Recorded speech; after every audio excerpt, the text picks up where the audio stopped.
Hello everybody, my name is Ricardo Espaillat and welcome to my lecture series on economics. On the last lecture we learned what human action is and what its prominence in economics is. We learned that economics is basically the study of the logical implications of human action, and economics is a subdivision of praxeology. And we learned that human action is purposeful behavior or behavior towards an end. Now, in this video we'll learn the first implications of the concept of human action, or the axiom of human action.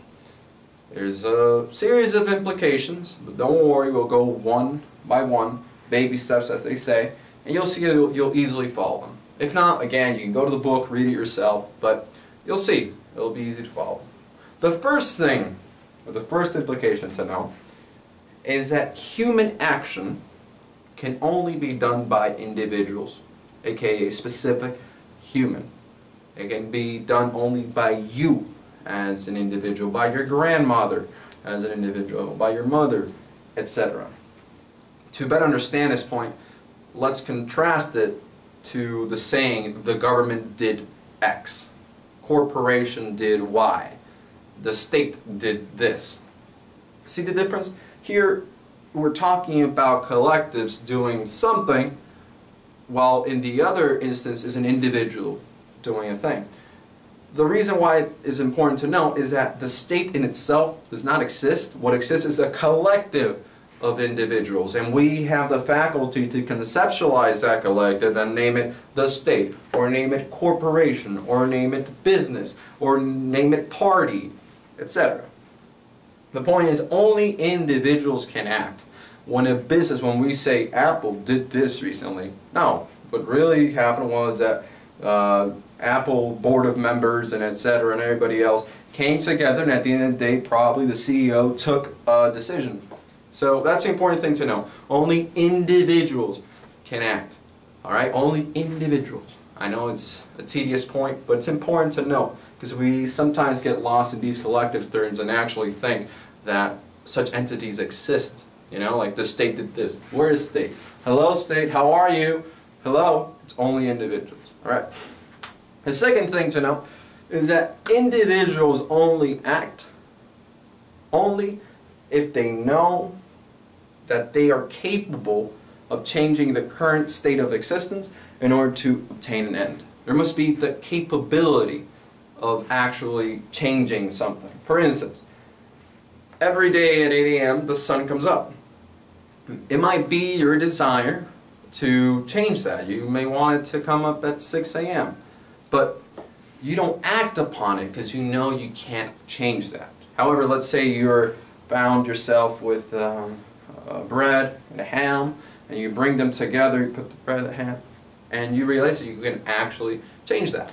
So individuals only act if they know that they're capable of changing their current situations. Now,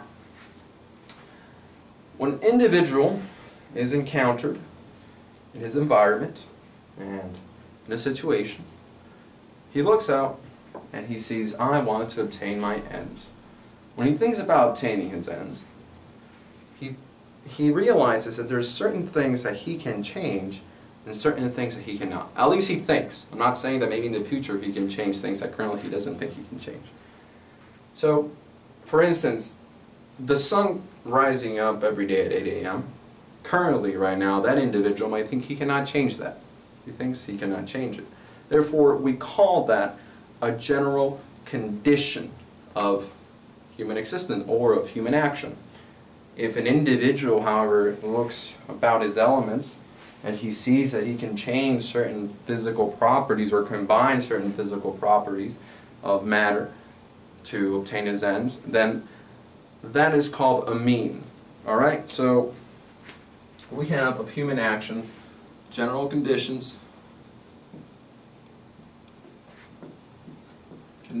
which are things that the individual thinks he cannot change, are just part of human existence in itself, like the air around us. It's the general conditions of our life. You know, if we were to be in a car that's running out of air, then the air becomes a mean to our survival. Right now it's just a general condition. And Then we have means, which are the elements that we use or change in order for us to obtain our ends. In the case of the ham sandwich was the bread and the ham, bringing them together, boom, that was a means towards the end of satisfying my hunger with a ham sandwich. See? So you got general conditions and means. Now, the important thing to add is that it is not sufficient to just have the environment in itself. You know? We need the technological ideas, as Mary Rothbard calls it, or just the ideas in general, of how we're going to achieve our ends. Like, if I did not know to combine, that the combination of bread and ham led to a ham sandwich, then there's no way I was going to do a ham sandwich. I had to somehow figure it out or experiment with putting ham and bread and be like, wow, it tastes amazing, it's a ham sandwich. The point is, it is not sufficient for an individual to be present in reality and just see its environment in order to achieve his ends. He must think, he must reason in order to obtain his ends. Alright? So, the other implication that's very important in analyzing human action is that all action takes place in time. All of it. You can't escape it. You're right now watching this video, time is kicking. I'm right now doing this video, time is kicking. And, or ticking, sorry, not kicking. You imagine like time kicking. It's ticking, sorry. Anyway, so time is ticking and it's present everywhere. For us individuals, the important thing to know is that time is scarce. The reason why time is scarce is, number one, because we're mortal beings, we will eventually die, whether or not it's good or bad, it's just a fact of reality. And number two is that we have 24 hours a day. We need sleep. If not, your brain goes crazy and good luck. Alright, good luck. But the most important thing, besides the biological and metaphysical aspects of time, is that time that you dedicate towards the achievement of one end is time that you're not dedicating to the achievement of another end. For instance, time that I'm dedicating to watching a ham sandwich is time that I'm not dedicating to watching TV. Well, you can argue, oh, but you can do both at the same time. No, but it's not the same. Like, you watching TV, like super relaxed, not doing a ham sandwich is not the same as you doing a ham sandwich while watching TV. The point is, you can only dedicate your time to the attainment of one end at each specific point. And because time is scarce, that's a reality. Time that you dedicate, boom, time you dedicate to something else, means that time is scarce, and plus we all die. Because time is scarce, it leads to the fact that in our minds we choose between different ends. And the fact that we choose means that in our minds we have some sort of scale of values or scale of preferences that we are constantly choosing that have different ends. And let me write that down with our scale of preferences or scale of values, which in the future will be very important to understand. Don't worry, you'll get it. So let's say we have 1 hour available to us, or we ask ourselves, what are we going to do in this next hour? All right, we have available to us 1 hour.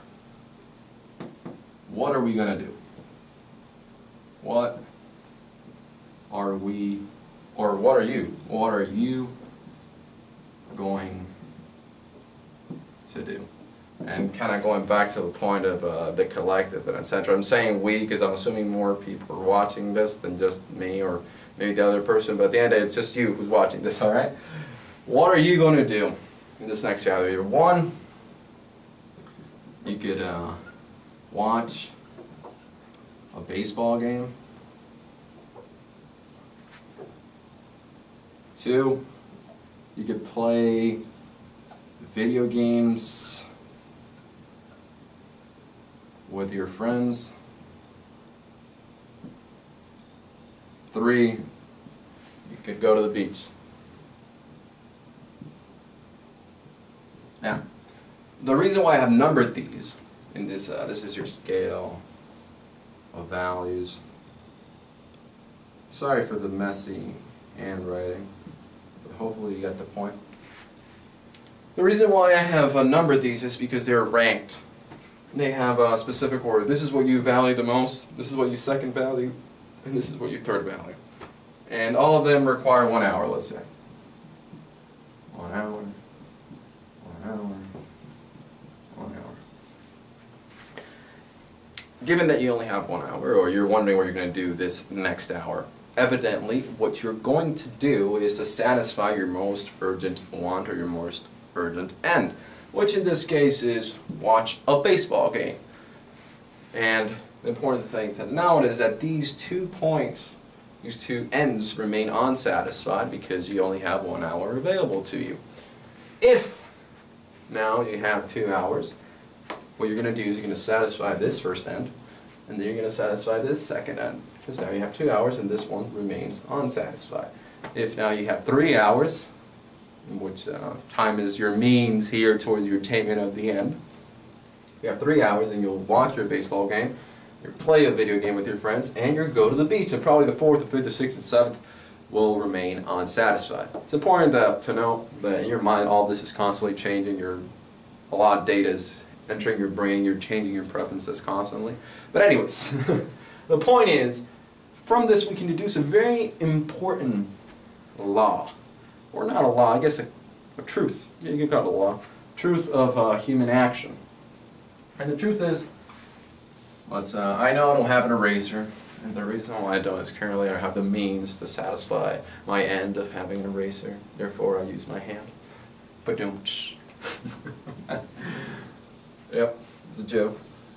So now I was good, you let me know in the comment section. Anyways, where was I? You're right. The important thing to remember, or the truth that we realize, is that the higher the supply of our means, and in my example it was time, the more ends we or you can satisfy. And evidently, the ends that remain unsatisfied are of lower value. So the higher or the more means you have, the more ends of lower value you can satisfy. And this is important. You'll see later. It'll lead us to understanding of the law of marginal utility. Have you heard of that? If not, don't worry. You'll get it. It's not that complicated, hopefully. If you're still sort of confused, don't worry about it. I'll do my best to clarify. But the point is, the more of something you have, the more means you have, the higher the supply of your means. In this case, in our previous example, was time. And time is a mean present in all action. I mean, time is necessary for all action, like I said previously. It's a mean, it's an omnipresent mean. It's present everywhere. And that's why scarcity is a fact of life. I know I'm going a little tangent. But time you get it dedicated to something, and time you're not dedicated to something else. But anyways, the more of a mean you have, the more ends you can satisfy. And the lower ranked will be the ends that remain unsatisfied. So, this is very important, but something that's also very important, it's another implication, and then at the end I'll sum up all the implications, but this is the final implication so far of the first implications, is that human action implies uncertainty of the future. Why is that? If all was determined, and there would be no reason for you to act, since everything would be determined. You couldn't change the outcome of something because it's already determined. Therefore, the fact that you act, it means that you want to change, and you think you can change. Well, you can. You can change your present state of existence in order to obtain a better future state of existence. Alright? And the reason why also the future is uncertain, and it's impossible to know everything with certainty of the future, is because human preferences are constantly changing, and it's impossible to have all the natural data or all the physical data necessary in order to predict every aspect of reality. I mean, I don't even know. But, I mean, human beings are also included in that natural phenomenon, because human beings are constantly changing their preferences, then of course it makes it difficult to predict. But the point is, the fact that the future is uncertain. But even though the future is uncertain, it doesn't mean that we don't have the capability of speculating how to use our means in order to obtain our ends. Speculation is a fact of it's a part of every human action, of every action that every individual does. The fact that there is speculation then implies that there's error, that there's a potential for error. Let's use our example of the baseball game. You believe that everything is going to work out fine, right? You watch your game and therefore you employ your time in order to satisfy your end. However, and you're speculating that your time will be used wisely. However, all of a sudden, let's say like there's a power outage and the lights go out, you can no longer watch your baseball game. Therefore, you did an error, you committed an error in using your time. And the reason why this is important is because later this will translate into profit and loss, whether or not you're speculating that you're going to use your resources in order to correctly satisfy consumer preference. If you don't, that will be translated into a loss. If you do, that will be translated into a profit. We'll get into that into the future, but it's to just give you a hint of why all this is important. Now, we've covered a lot of stuff, so let me just go really briefly through all the points. The first thing that we realized, number one, only individual actors can act. No state did this, corporation did that. Number two, you act because you think you're capable of changing something in order to obtain your end. Remember the example of the sun, you can't change that, therefore you don't act upon changing the sun. The third thing is that you're in an environment or in a situation that there are certain things that you think you can change and there are certain things that you think you cannot change.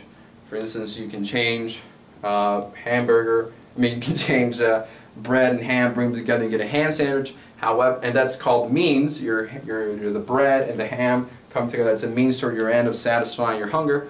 But then there's things called general conditions of human action or general condition of human existence that currently you think you can't change. Maybe in the future you discover that you can change at what time the sun rises up. But currently you don't know how, therefore that's a general condition. Currently air is all around you, therefore that is a general condition. The next thing that we realize is that time is present in all action.